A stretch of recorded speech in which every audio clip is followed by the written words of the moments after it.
একাধিক দাবি নিয়ে কৃষ্ণনগর জেলাশাসক দপ্তরের সামনে প্রতিবাদ মিছিল ডেপুটেশন অঙ্গনওয়াড়ি কর্মীদের। মিড ডে মিল কর্মীদের বোনাসের দাবিতে মহিলা শ্রমজীবী ও প্রান্তিক মানুষকে বেনাগরিক করার চক্রান্তের বিরুদ্ধে নদিয়ার কৃষ্ণনগরে জেলাশাসক অফিসের সামনে প্রতিবাদী মিছিল ডেপুটেশন ও অবস্থান কর্মসূচি আম্মার। এদিন নদিয়ার কৃষ্ণনগরে জেলাশাসকের দপ্তরের সামনে একাধিক মিড ডে মিল কর্মী মহিলারা ডেপুটেশন বিক্ষোভ প্রদর্শন করেন।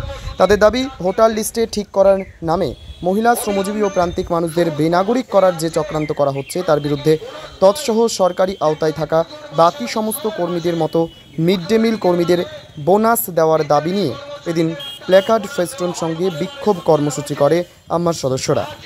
নদিয়া থেকে গৌতম ঘোষের report, prime press Bengal news.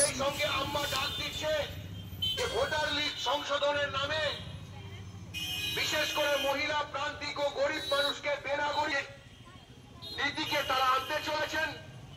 আমরা একটি ট্রেড ইউনিয়ন হিসেবে এই নীতির বিরোধিতা করছে। কর্মচারী ঐক্য জিন্দাবাদ। অবিলম্বে মিড ডে মিল কর্মচারীদের বোনাস চালু করতে হবে। অবিলম্বে মিড ডে মিল কর্মচারীদের বোনাস চালু করতে হবে। 12 মাস কাটিয়ে 10 মাসের মাইনে দিচ্ছ কেন? কেন্দ্র রাজ্যের জবাব দাও। 12 মাস কাটিয়ে 10 মাস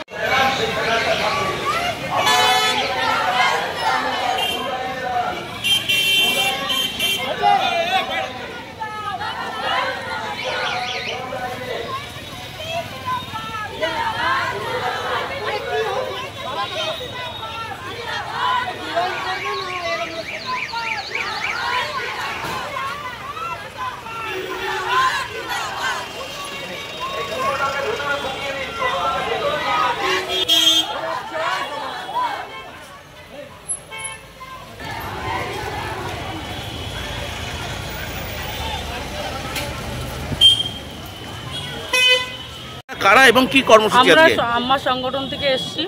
এখন আমরা এসেছি কৃষ্ণনগর সদর হাসপাতালের সামনে সবাই জমায়েত হয়েছি। হ্যাঁ, এখান থেকে আমরা মিছিল করে ডিএম অফিসে যাব এবং আমরা এসেছি কারণ আমরা 12 মাস কাজ করে 10 মাসের মাইনা পাই, আমরা কোনো বোনাস পাই না। আরও আমাদের বেশ কিছু দাবি দাবা নিয়ে আমরা এসেছি। আপনারা কি রাস্তা অবরোধ করেছেন? হ্যাঁ। এরপর কোথায় যাবেন আপনারা? আমরা এখন ডিএম অফিসে যাব। কোনো ডেপুটেশন দেবেন? হ্যাঁ, ডেপুটেশন দেবো আমরা। আপনার নাম? আমার নাম দেবী সরকার।